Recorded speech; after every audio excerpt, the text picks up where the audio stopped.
orang mau yang segar-segar ya kita bisa pakai tablet kayak effervescent seperti itu. Jadi tablet effervescentnya juga ada macam-macam. Jadi ada yang stripan yang isi 2 itu, kemudian ada juga yang botolan. Jadi botolannya itu kalau nggak salah isi 8 atau isi 10.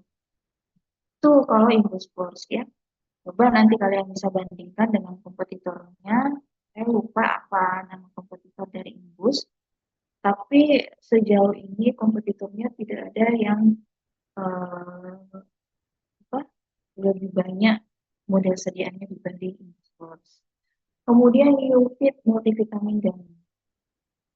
Jadi UFIT ini bentuknya gummy, tapi gummy-nya ini bisa ada yang dikonsumsi untuk dewasa, ada yang dikonsumsi untuk anak-anak. Jadi dewasa pun juga bisa eh, mengkonsumsinya. Jadi ada dosis memang yang disediakan untuk dewasa. Ini gunanya untuk sebagai suplemen. Nah, Yopit ini lagi, ada lagi kompetitornya. Misalnya Egoji. Kemudian apa lagi ya? Lupa satu, oh apa lagi ya? Ada juga Prokids. Nah, Egoji dan Prokids ini hanya eh, sediaannya itu hanya untuk diberikan pada anak-anak, tidak pada dewasa. Maksudnya dosis dewasanya tidak ada. Sedangkan Yofit itu sudah ada, bisa diminum untuk anak-anak, ada dosisnya, kemudian ada juga dosis dewasa. Ya. Itu lebih dari segi kalau kita mau membandingkan dari kompetitor ya. Jadi ketika kita mau buat suatu produk, kita harus sudah bisa mengembangkan selain buat tablet, kita bisa nggak buat seperti kapsul, kita bisa buat nggak seperti sirup, bisa dibuat nggak seperti misalnya setelah kita buat untuk pengobatan dalamnya, bisa nggak dibuat dalam pengobatan dari luarnya, misalnya buat kosmetik ataupun lain-lain ya. Kemudian herbal drink jahe merah. Kalau ini minuman herbal, jadi banyak ya kompetitornya juga. Kemudian Redoxon Triple Action. Nah, ini modelnya tablet effervescent. Jadi cuma tablet, tapi bentuknya effervescent. Tim kompetitornya apa lagi? Misalnya CDR dan lain ya, banyak. Cuma yang paling kuat kompetitor dari Redoxon ini adalah CDR ya. Nah, kita lihat bagaimana cara melihat yang mana sebenarnya yang paling laku di pasaran. Sebenarnya kedua-duanya laku ya, dari Redoxon, dari segi Redoxon dan dari segi CDR-nya itu sendiri. Tapi kita coba lihat mereka itu pasarkan atau marketingnya modelnya seperti apa? Apakah misalnya ada fee untuk eh, pihak apotek misalnya, apakah misalnya dia menggunakan influencer atau misalnya dia iklan ataupun marketplace ya, kita bisa menganalisisnya dari segi situ ya. Kemudian kinohimitsu kolagen. Kinohimitsu kolagen ya manfaatnya adalah untuk anti-aging ya, untuk penuaan, mencegah penuaan dini. Jadi ini bentuknya adalah drink kolagen. Jadi minuman-minuman kolagen. Dan saya tahu juga pasti minuman-minuman kolagen sudah banyak beredar di pasaran ya, apalagi untuk kesehatan kulit ya. Nah, bagaimana tahapan pengembangan dari produk ini? Jadi yang pertama adalah identifikasi bahan alam yang berpotensi ya sebagai apa, bahan baku obat atau sebagai suplemen dan lain-lain. Kemudian kita harus uji fitokimia. Kemudian kita harus melakukan ekstraksi dan standarisasi. Kemudian uji aktivitas biologis. Setelah uji aktivitas biologis, kita sudah bisa juga menentukan produk apa yang bisa kita buat dari bahan ini. Kemudian setelah dibuat dalam bentuk produk, kita sudah bisa menguji stabilitas dan uji keamanan. Uji keamanan ini yang bisa uji toksisitas, uji iritasi, terus uji apa lagi namanya, banyak ya pengujian lain-lainnya. Kemudian registrasi dan sebelum dipasarkan kita harus melewati beberapa prosedur-prosedur yang ada di ruang lingkup kefarmasian ya, BPOM, kemudian halal. Kalau misalnya kosmetik itu kan lain lagi kode apanya, kode batch-nya ya, biasanya dimulai dari MA lain kan. Kemudian kalau obat kan biasanya DKR ya. Oke, selanjutnya. Nah, pengembangan kosmetik berbasis bahan alam. Jadi setelah kita menjelaskan untuk produk vertikal ya, contohnya tadi ya bisa sebagai suplemen ya, meningkatkan imunitas atau bisa juga sebagai daya tahan ya. Nah, kalau untuk kosmetik ya kosmetik berbahan alam ya. Jadi asalnya dari alam lagi, misalnya tumbuhan ya, wangi dan lain-lain ya. Nah, yang menjadi tren global karena dianggap lebih aman, ramah lingkungan dan dari tradisional. Nah, sekarang itu dari segi kosmetik itu sudah banyak ya. Orang sudah berlomba-lomba untuk menggunakan bahan alam karena yang dianggap adalah lebih aman. Jadi efek sampingnya masih minim ya. Bahkan jarang terjadi dari segi efek. Coba kalian nanti telusuri. Sekarang itu banyak ya kosmetik-kosmetik yang eh, sudah beredar ya. Salah satu contohnya itu sediaannya sudah ada dalam bentuk matcha ya. Yang seperti kita ketahui kan kalau matcha biasanya kita pakai untuk minum ya, yang minuman-minuman yang green tea itu ya. Nah, sekarang ternyata sudah ada, saya lihat beberapa bulan yang lalu itu sudah ada yang buat dalam model face mist. Jadi nanti boleh dicari sediaan face mist, salah satu sediaan face mist yang kandungannya itu matcha ya. Ada. Yang punya itu kalau tidak salah influencer TikTok, nanti kalian bisa lihat. Ya, kemudian faktor pengembangan kosmetik. Jadi pengembangannya itu terkait dari keamanan bahannya itu sendiri, kemudian efektivitasnya, stabilitas kesediaan, bagaimana estetika produknya. Jadi estetika produk ini juga sangat mempengaruhi kita ya dalam memilih produk. Kalau misalnya kurang menarik, biasanya itu tidak membuat pelanggan itu tidak tertarik ya terhadap produk tersebut.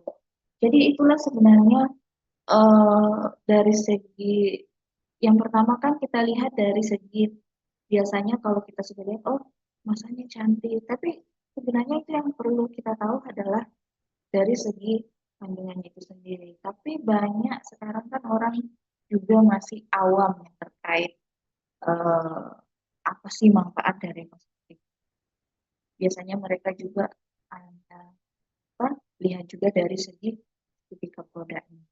Nah, selain misalnya efektivitasnya sudah bagus, yang perlu kita harus pertahankan adalah bagaimana dari kemasan dari produk tersebut bisa membuat pelanggan itu menarik, ya.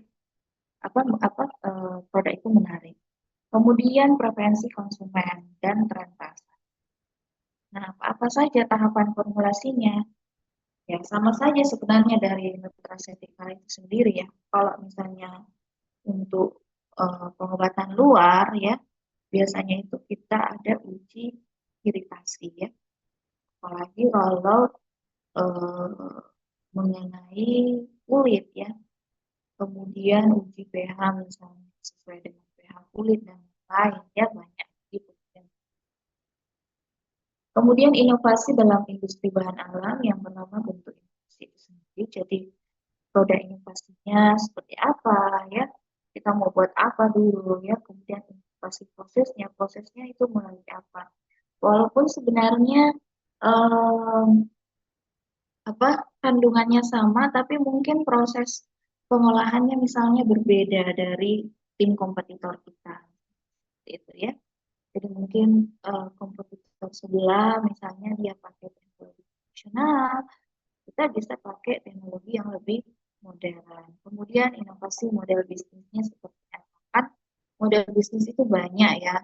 macamnya. Misalnya kalau dari pihak marketing misalnya kita mau bundling ya, beli dua misalnya gratis satu, atau misalnya beli dalam jumlah banyak atau dalam jumlah banyak, seperti contoh misalnya beli 100 pieces mendapatkan cashback berapa, kemudian banyak ya lain-lain sebagainya. Kemudian faktor pendorong inovasi. Jadi bagaimana perubahan tren konsumen ya. Kemudian digitalisasi. Karena kan digitalisasi sudah berkembang sangat pesat ya. Jadi kalau kita tidak menggunakan itu, kita sudah banyak ketinggalan dari info-info yang ada. Kemudian kesadaran kesehatan. Jadi kita sadar akan diri kita sendiri ya, sadar diri sendiri apa yang dilakukan oleh tubuhnya ya, jerawat, ya apa dan lain-lain. Kemudian adanya dukungan pemerintah dan potensi biodiversitas Indonesia. Oke, selanjutnya.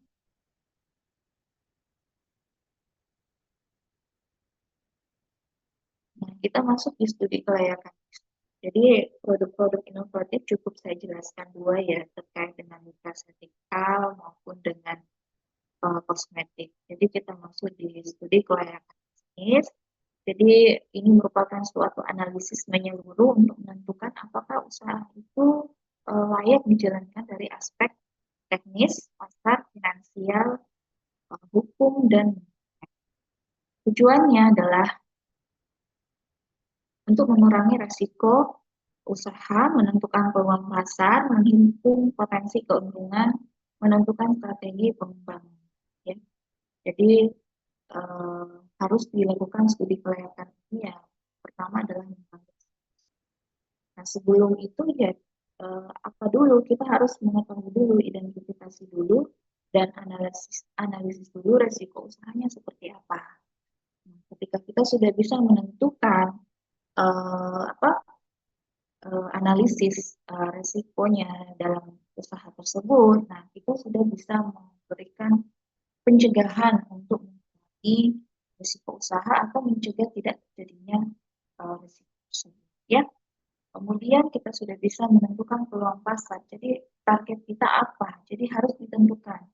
Apakah misalnya remaja, atau dewasa, itu orang tua ya. Tuh, dari produk yang kita buat. Dan harus juga dihitung potensi keuntungan ya. Dan menentukan strategi bagaimana cara bahwa kalau obat ini atau sediaan ini dibuat bisa berkembang dan bisa banyak dipengaruhi oleh aspek-aspek studi kelayakan adalah aspek pasar, aspek teknis, dan aspek finansial. Kalau dari segi aspek finansial, ya, misalnya contohnya adalah uh, modal awal, ya, biaya operasional, kemudian harga pokok produksi dan lain-lain, ya. Oke, selanjutnya. Nah, setelah kita melakukan studi kelayakan, kita harus juga melakukan analisis ROI ya, jadi Return on Investment. Jadi ROI ini adalah metode untuk mengukur ya berapa besar keuntungan yang diperoleh dibandingkan dengan jumlah modal dan atau investasi yang telah dikeluarkan. Jadi sebenarnya kalau ROI ini kita harus menghitung dulu ya jumlah keuntungan yang kita, karena kalau kita tidak menganalisis ROI ini, jangan sampai kita sudah buat uh, apa usaha ini, tetapi ternyata tidak mendapatkan keuntungan ataupun bahkan misalnya rugi, ya. Jadi kita harus analisis ROI dulu. Jadi ada rumusnya ya. Jadi laba bersih per total investasi dikali 100%. Fungsinya sebenarnya untuk apa? Jadi yang pertama adalah menilai apakah suatu bisnis layak dijalankan. Kemudian mengukur efisiensi penggunaan modal. Kemudian membandingkan beberapa pilihan investasi dan faedah atau dalam tingkat Contohnya misalnya sekelompok mahasiswa membuat usaha bisnis anti-akne daun sukun. Jadi ini adalah komponen-komponen biayanya. Jadi ada alat produksi, biayanya 2 juta, bahan baku, kemasan, promosi. Nah, total investasinya misalnya 5 juta ya dari keseluruhan. Nah, setelah 1 bulan total penjualan adalah 8 juta. Jadi total biaya operasional pada saat 1 bulan itu adalah 2 juta. Nah, bagaimana cara kita menghitungnya? Boleh kita lihat di slide selanjutnya.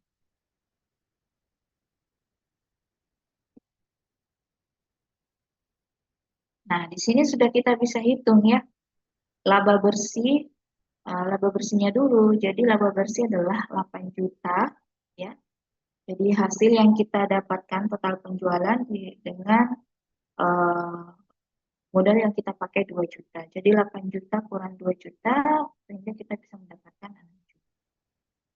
Nah, kemudian kita masukkanlah dalam rumus ROI ya. Jadi laba bersih yang kita dapatkan adalah 6 juta per 5 juta dari total keseluruhan biaya yang dikeluarkan dikali 100%.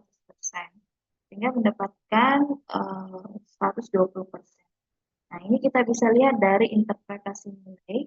Jadi kalau ROI-nya lebih dari 100%, berarti itu adalah sangat menguntungkan. Berarti usaha itu bisa dijalankan, ya.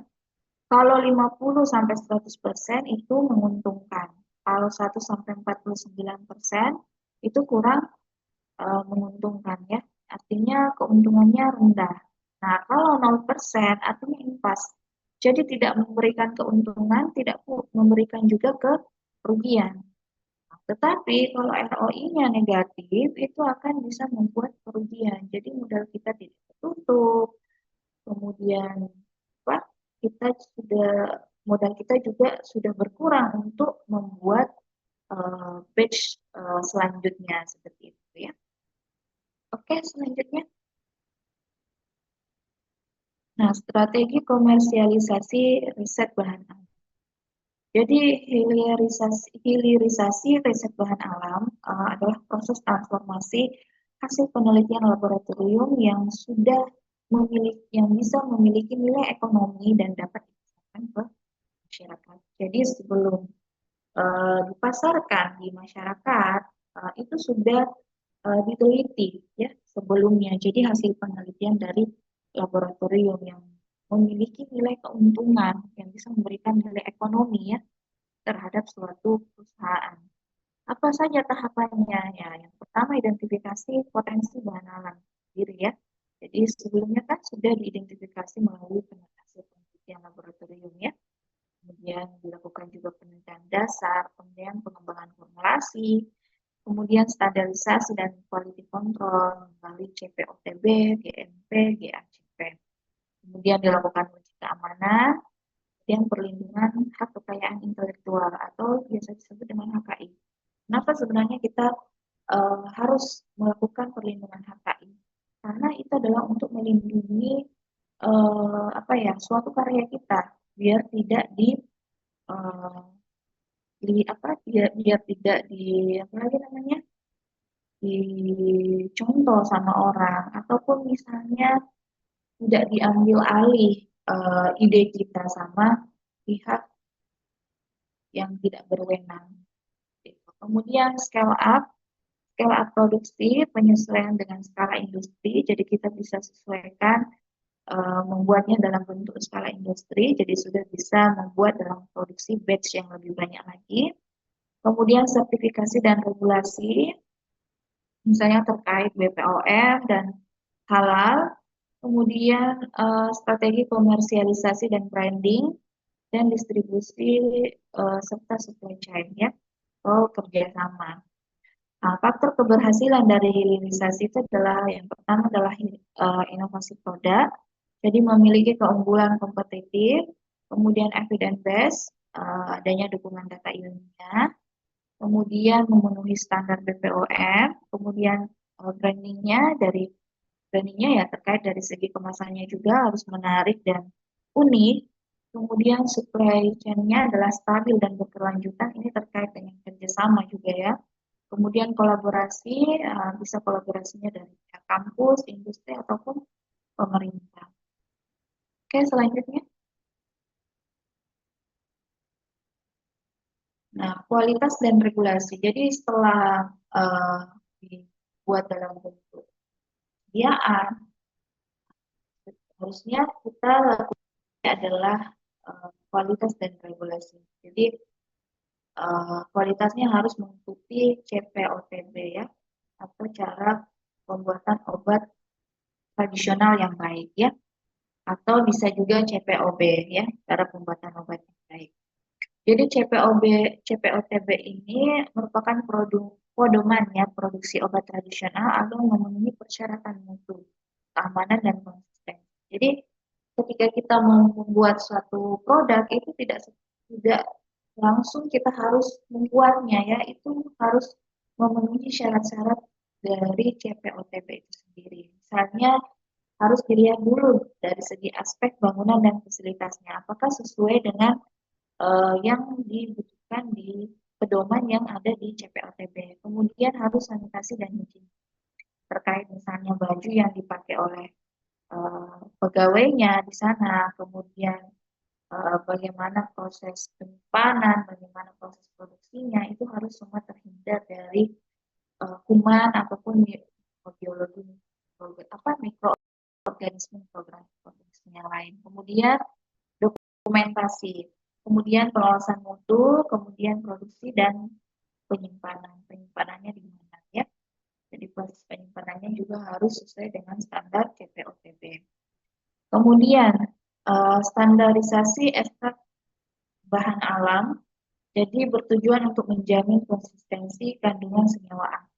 Jadi ada beberapa parameternya terkait dari organoleptik, kadar air, kadar abu, cemaran mikroba, dan marker kontrol. Oke, selanjutnya.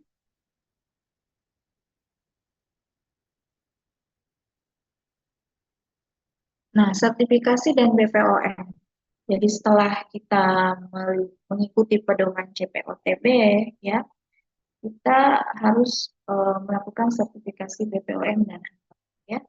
Karena di Indonesia ini yang diakui adalah harus terdaftar di BPOM dan biasanya dibutuhkan juga adalah sertifikat halal.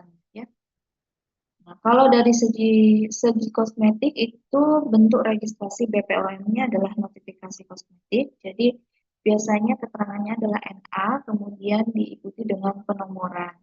Kemudian kalau obat tradisional biasanya izin edar BPOM-nya itu um, apa? Kodenya adalah TR. Kemudian kalau suplemen kodenya SD, kemudian pangan olahan MD atau PIMP ya, atau industri rumah tangga ya, untuk pangan ataupun minum. Nah, kalau sertifikasi BPOM berperan dalam pengawasan keamanan mutu dan manfaat produk. Tujuannya adalah menjamin keamanan produk, meningkatkan kepercayaan konsumen, dan memenuhi regulasi nasional. Apa saja persyaratan dari registrasinya? Jadi yang pertama adalah formula produknya, kemudian data keamanan, kemudian desain mutu, desain label, cara pembuatan yang baik, dan dokumen legal perusahaan. Jadi sebelum dikeluarkan juga apa nomor izin BPOM-nya atau izin edarnya, ini pasti akan dikunjungi oleh pihak BPOM untuk melihat situasi apakah sesuai dengan standar CPOTB. Jadi mencocokkan antara dokumen yang kita setorkan dengan apa yang dilakukan pada saat proses produksi seperti itu. Oke, selanjutnya. Nah, selanjutnya ada sertifikasi halal. Jadi sesuai dengan Undang-Undang Nomor 33 Tahun 2014 tentang jaminan produk halal. Jadi ada manfaat sertifikasi halalnya, jadi meningkatkan kepercayaan, memperluas pasar dan menambah daya saing. Kalau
Oke, lanjut ya.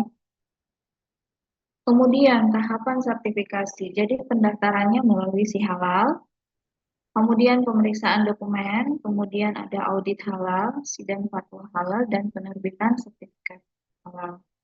Kemudian titik kritis kesalahan produk, sumber bahan bakunya yang harus kita lihat berasal dari mana, kemudian bahan tambahannya digunakan apa, proses produksinya seperti apa, kontaminasi silang, dan penyimpanan. Oke, selanjutnya. Kemudian terkait branding dan pemasaran. Jadi setelah kita sudah identifikasi, sudah pengujian, sudah membuat formulasi, kemudian apalagi pengujian keamanan lagi ya, diuji keamanannya apakah tidak toksik ataupun saya eh, tidak ada iritasi atau pH-nya misalnya sesuai kulit. Kemudian kita sebelum dipasarkan itu kan harus melalui regulasi dulu ya, harus melalui regulasi. eh, kita harus daftarkan di BPOM setelah kita membuat produksi banyak ya, produksi secara banyak atau dengan skala industri. Kemudian untuk menambah apa ketertarikan para konsumen ya kita buat juga sertifikat halalnya. Nah, setelah itu apa yang harus kita lakukan sebagai pengusaha ya untuk bisa apa lagi namanya untuk bisa produk kita ini bisa berkembang. Jadi yang yaitu adalah branding dan pemasaran. Jadi yang pertama adalah kita harus tahu dulu evidence based herbal medicine seperti apa ya. Jadi pendekatan pemasaran yang mengumpulkan data ilmiah, hasil penelitian dan bukti efektivitas produk herbal. Jadi kita bisa tunjukkan ke masyarakat bahwa eh, inilah keuntungan dari produk kami, ya berdasarkan data ilmiah. Tapi tidak perlu dijelaskan dia misalnya sudah dilakukan uji fitokimia begini, sudah dilakukan ya itu nggak perlu dijelaskan seperti itu ya. Jadi kita berbicara sesuai dengan data ilmiah saya saja yang bisa membuktikan bahwa produk ini benar-benar memiliki keunggulan ya sebagai herbal medicine. Kemudian strategi digital marketing kita seperti apa?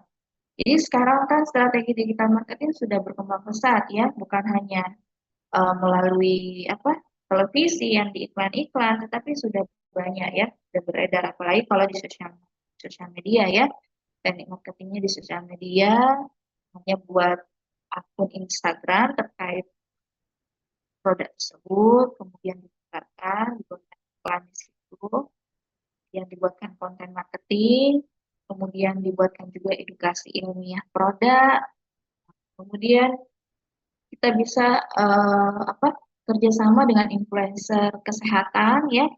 Kalau lebih bagusnya adalah influencer kesehatan kalau misalnya kita terkait dengan produksi di perusahaan kita itu misalnya terkait dengan kesehatan, apakah itu eh, kosmetik ataupun produk-produk ataupun misalnya produk-produk lainnya yang terkait ya. Kalau misalnya produk estetika ya kita bisa cari bahasa kesehatan. Kalau misalnya apa kecantikan ya kita bisa juga cari dokter yang misalnya dokter kecantikan yang sudah juga sebagai influencer atau BA di lainnya. Kemudian marketplace. Jadi marketplace banyak ya, ada Shopee, ada Shop, kemudian kita juga bisa live ya dalam eh, apa marketplace tersebut karena sekarang kan sudah ada Shopee Live, Talk Live ya yang bisa menjual ya. Kemudian CEO dan eh, website branding ya. Jadi kita tetap juga bisa membuat websitenya. Nah, branding kearifan lokal untuk pasar global. Jadi strategi branding ini dilakukan dengan mengangkat identitas budaya ya sebagai nilai diferensiasi. Kalau kalian misalnya buat herbal Jawa, misalnya herbalnya atau bahan alamnya memang berasal dari daerah Jawa. Kemudian essential oil. Essential oil kan biasanya apa, trendingnya itu dia diciptakan di daerah Bali ya. Kemudian rempah Nusantara atau jamu tradisional Indonesia. Jadi ini branding kearifan lokal. Jadi bisa menciptakan lagi bahwa kita memiliki kearifan lokal yang bisa kita buat dalam bentuk produk yang lebih bermanfaat bagi masyarakat. Oke, selanjutnya. Nah, setelah itu adalah rantai pasok atau supply chain. Jadi ada yang dinamakan farming agreement. Jadi kerjasama antara industri dan petani untuk menjamin kontinuitas bahan baku.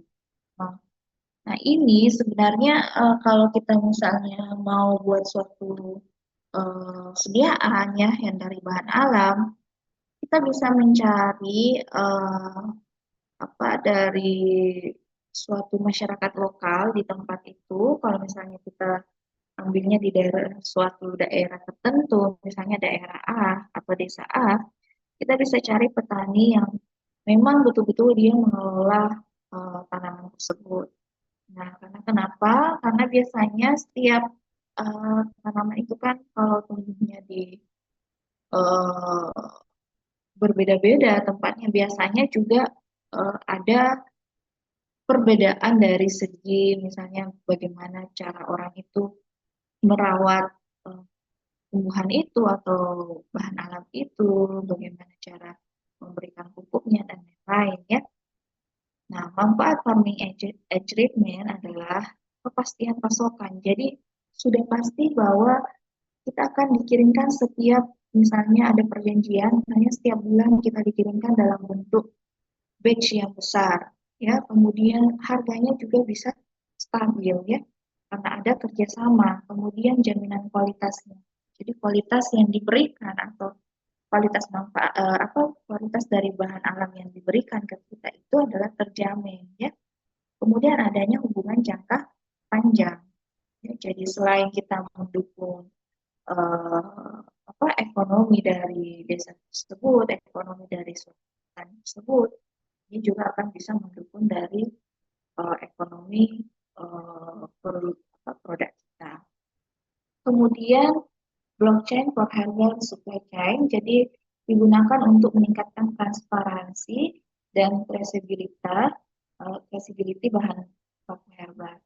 Nah, manfaatnya apa? Jadi yang pertama adalah pelacakan asal bahan bakunya dari mana.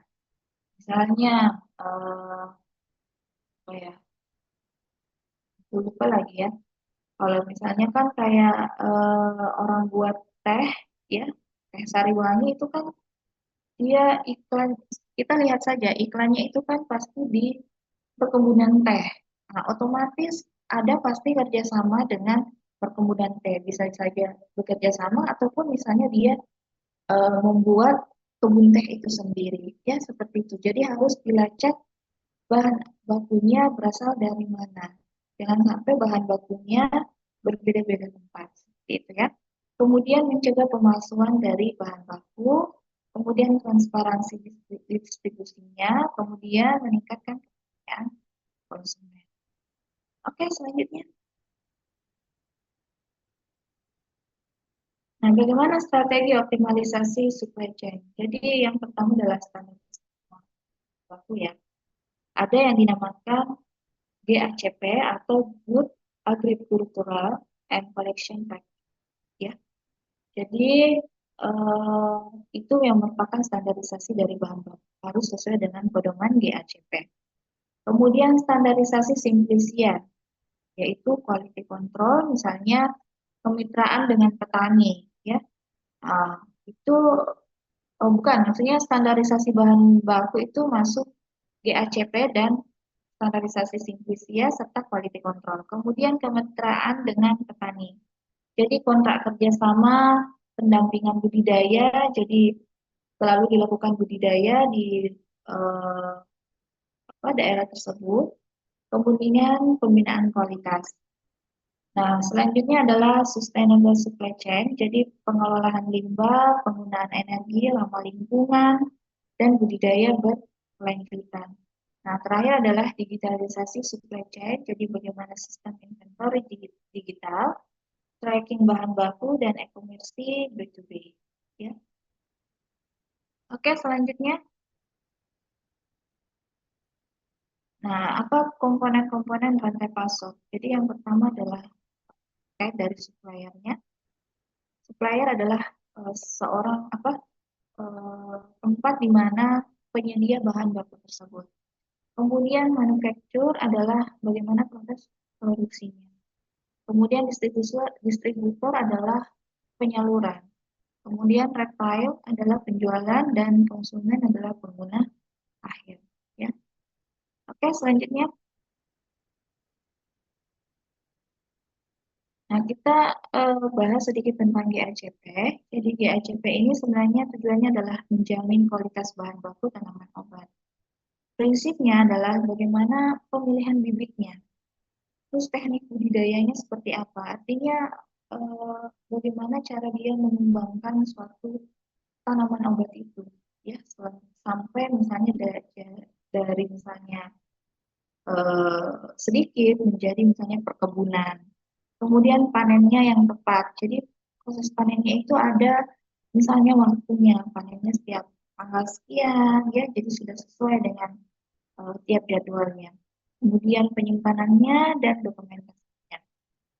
Nah, GACP ini sebenarnya merupakan pedoman atau standar cara budidaya atau pengumpulan tanaman obat yang baik untuk menjamin mutu, keamanan dan konsistensi bahan baku herbal. Jadi sebelum kita membuat suatu sediaan, ya kita harus tahu apa?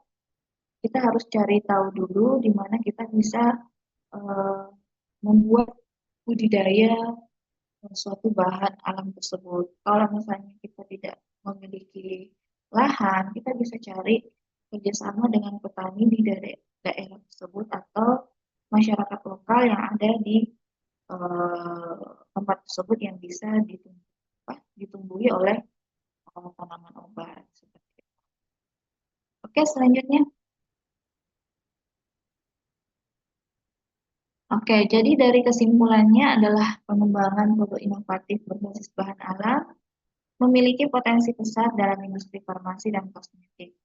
Nah, keberhasilan suatu produk itu tidak hanya ditentukan dari efektivitas bahan aktif, ya, yang seperti saya bilang tadi, tetapi juga dari aspek kelayakan bisnis, strategi komersialisasi, kepatuhan regulasi, branding, dan pengelolaan rantai pasok.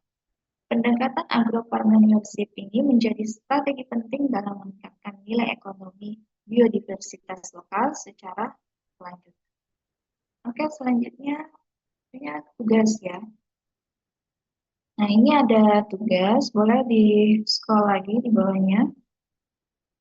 Nah, ini ada tugas. Sebenarnya saya mau kasih tugas buat suatu proposal, tetapi sebenarnya kalau proposal ini akan memakan waktu yang lama, jadi saya hanya mau buat memberikan tugas kepada kalian adalah studi kasus di industri herbal atau kosmetik.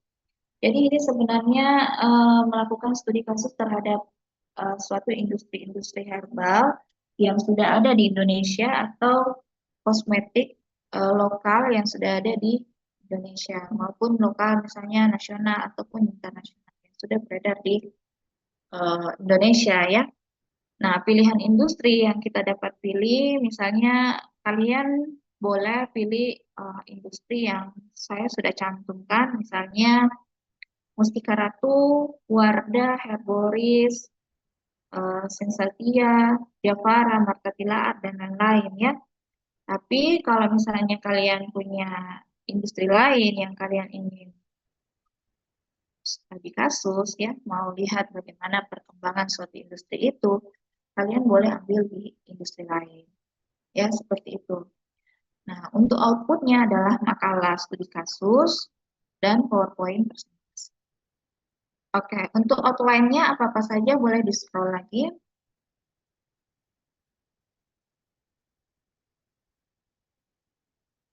Nah, ini ada sistematika makalahnya. Jadi halaman awal pastinya cover, daftar pengantar, daftar isi, daftar gambar, data tabel, dan lain-lain ya. Itu opsional jika ada.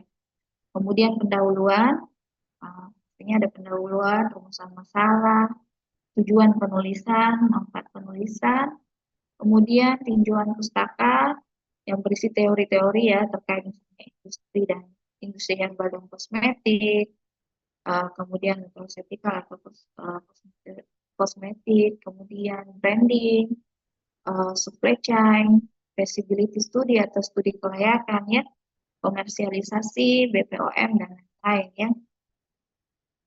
Kemudian yang kedua, ini tinjauan pustakanya nanti bisa terkait dengan industri yang kalian bahas ya. Jadi bahas dulu yang secara umum, kemudian bahas misalnya uh, kalian pakai nutraceuticals ya, produk-produk suplemen ya, kalian boleh bahas nutraceuticals itu saja, tidak perlu bahas kosmetik lagi. Kalau misalnya kalian pakai kosmetik ya, kosmetiknya aja yang dibahas, tidak usah dibahas nutraceuticals. Jadi paham ya sampai sini untuk bab 2 ya. Oke, selanjutnya.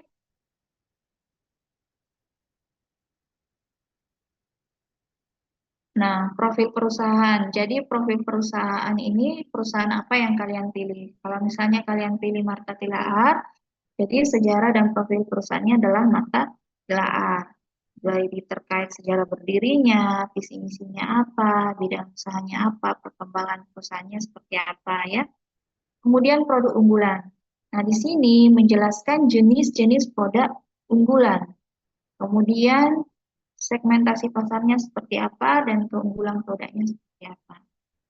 Tetapi di bagian 3.2 ini ada produk unggulan kan. Jenis-jenis produk kan tidak hanya satu dua saja. Saya di sini cuma mintanya disebutkan nanti jenis-jenis produknya, kemudian kalau ada gambarnya boleh disertakan dengan gambar, kemudian nanti ada satu produk yang kalian harus bahas. Jadi misalnya sebagai produk unggulan di perusahaan itu. Atau misalnya produk yang kalian mau lah ya, yang mau dijelaskan. Jadi bisa dijelaskan nanti bagaimana dari eh, inovasi dari produk tersebut. Kemudian itu nanti bisa dijelaskan di bagian ketiga ya, inovasi formulasinya seperti apa. Kalau misalnya kalian pilih face mist atau kalian misalnya pilih lotion dan lain-lain ya. Kemudian penggunaan bahan alamnya dia gunakan apa, teknologi produk apa yang digunakan, bentuk sediaannya seperti apa ya. Apakah dia sudah masuk dalam bentuk sediaan modern atau seperti apa. Kemudian yang dianalisis strategis bisnisnya adalah dari produk tersebut ya, produk yang kita pilih ya, yang kita sudah mau jelaskan bagaimana analisis strateginya, analisis SWOT-nya, strategi branding dan pemasarannya. Kemungkinan strategi branding dan pemasarannya mungkin secara keseluruhan hampir sama ya dari produk-produk yang lainnya yang mereka lagi namanya yang mereka hasilkan ya, terkait juga mungkin hasil analisis SWOT-nya mungkin hampir sama saja. Kemudian strategi komersialisasi dan hilirisasinya seperti apa. Kemudian selanjutnya, slide selanjutnya boleh. Oke, ini dari analisis regulasi dan kualitasnya pasti hampir sama semua dari segi jenis produknya ya. Kalau misalnya BPOM, ya kita lihat lagi BPOM-nya dia apakah kosmetik, bagaimana penomoran BPOM-nya dan lain-lain ya. Apakah dia sudah sesuai dengan standar CPOTB, GMP dan lain-lain ya. Kemudian analisis supply chain dan berkelanjutan. Serta slide selanjutnya. Nah, yang terakhir adalah analisis kritis dan rekomendasi. Kemudian terakhir adalah penutup. Nah, ini daftar pustakanya minimal 10 referensi. Boleh diambil di jurnal, boleh ambil di website resmi dari perusahaan tersebut, ataupun misalnya dari eh, apa iklan-iklan dari perusahaan tersebut itu bisa diambil dari situ ya, karena biasanya yang paling banyak adalah dari website-websitenya yang kita bisa eh, buat jadi suatu makalah. Ya, untuk ketentuan penulisannya sudah ada, nanti kalian baca sendiri. Waktu pengumpulannya karena kemarin kelas kemarin adalah diberikan waktu 2 minggu, jadi ini saya berikan waktu juga selama 2 minggu ya. Jadi ini sudah tanggal 29, nanti dikumpulnya tanggal berapa 2 minggu kemudian? Coba lihat, soalnya saya tidak pegang HP.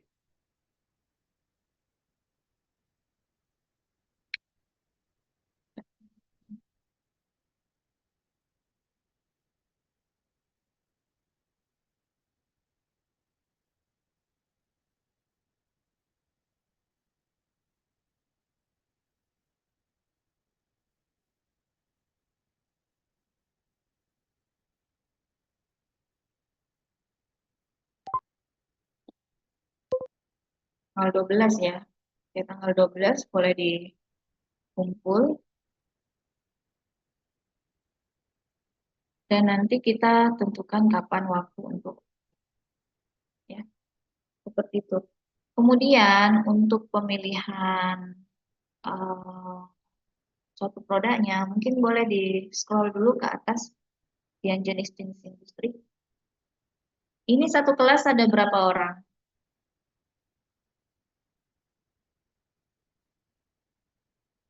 Izin menjawab Ibu, untuk yang kelas A 51 orang. Yang kelas C?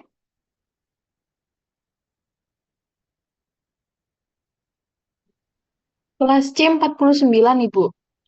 Kelas C 49. Berarti dibagi 5 kelompok aja ya, masing-masing kelas. Berarti ada yang kalau kelas 6, kalau kelas apa? Kelas A itu kan ada 51 orang, berarti ada 10, ada 11. Kalau kelas C 49 berarti ada 10, ada 9 ya. Nah, di sini sebenarnya yang saya mau apa? Mau jelaskan terkait pilihan industrinya. Misalnya kelompok satu itu pilih misalnya kelompok satu misalnya pilih herboris ya. Pilih herboris, terus yang ditentukan adalah produk unggulannya misalnya adalah lulur ya. Kemudian kelompok duanya itu boleh bahas The Body Shop. The Body Shop itu bisa pilih lulurnya juga. Jadi kita nanti bisa membandingkan bagaimana dari misalnya dari segi tingkat uh, brandingnya, terus bagaimana dari segi tingkat pemasarannya dan lain-lain ya. Jadi harus pilih seperti itu. Jangan misalnya berbeda-beda uh, produknya. Jadi misalnya ada dua kelompok membandingkan satu jenis produk. Jadi misalnya lulur misalnya dari Herboris sama lulur dari Body Shop. Nah, kalau ini kan sudah bisa kita lihat ya dari segi harganya saja ini sudah bisa kelihatan mana harganya yang eh, agak lebih murah, mana harganya yang agak ke atas ya. Itu kan bisa kita analisis lagi ya. Terus tujuan target marketnya seperti apa. Nah, biasanya kan yang kalangan masyarakat menengah ya mungkin masih bisa beli yang eh, harganya agak ke atas, tapi itu mungkin tidak banyak ya. Sedangkan yang herboris mungkin banyak yang meliriknya karena dari segi harga dia lebih di bawah dibandingkan The Body Shop adalah harganya agak lebih pricey ya. Seperti itu. Misalnya kelompok satu lulur, kelompok dua lulur dari Herboris, kelompok dua misalnya lulur dari The Body Shop, ataupun hand body-nya, ataupun misalnya apa lagi ya, sabun-sabunnya dan lain-lain ya. Kemudian kelompok 2, 3, 4 itu juga eh, 3, 4, 5 itu boleh disamakan juga ya produknya, tapi produk lain lagi dibandingkan kelompok satu dengan 2. Jadi 3, 4, 5 itu produknya sama, tetapi perusahaannya yang berbeda. Misalnya Mustika Ratu, Marta Tilaar, apalagi ya, yang Wardah, ya, itu kan semua ada produk-produk kosmetik ya. Nah, kalian juga bisa bandingkan nanti di situ dari segi produk kosmetiknya, apakah dari eh, segi apa namanya personal care-nya, ya misalnya face mist dan lain-lain, atau misalnya pencuci muka dan lain-lain ya, itu kan semuanya ada ya dari Mustika Ratu, dari Martha Tilaar, dari Wardah, ya. Jadi paham ya sampai sini ya. Jadi nanti kan ada satu jenis produk yang akan dijelaskan, ya. Jadi nanti tidak semua produknya dijelaskan, nanti cuma menyebutkan jenis-jenis produknya, kemudian nanti akan mengerucut jadi satu jenis produk yang dijelaskan. Misalnya yang tadi kelompok satu pilih lulur, lulur misalnya lulur herboris, nah, kita sudah bisa lihat misalnya bahan alamnya dari ini ya. Kemudian harganya sekian, brandingnya seperti apa, pemasarannya dan target pasarannya seperti apa dan lain-lain. Ya, begitupun juga dengan kelompok dua. Jadi kelompok satu dan kelompok dua ini sama produknya, cuma beda perusahaan. Kemudian kelompok 3, 4, 5 ini produknya sama tapi beda perusahaan. Ya, sampai sini paham?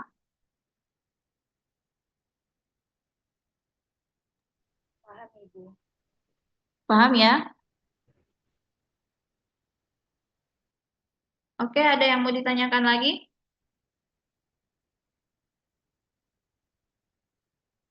Saya rasa sudah cukup ya. Jadi dua kelas ini, kelas A sama kelas C sudah menerima tugas, jadi mohon dikerjakan dengan baik-baik. Karena tidak ada juga tugas apa, tidak ada tugas dari saya. Oke, sekian dulu yang bisa saya sampaikan. Wabillahi taufiq wal hidayah. Wassalamualaikum warahmatullahi wabarakatuh. Waalaikumsalam warahmatullahi wabarakatuh. Terima kasih, Bu.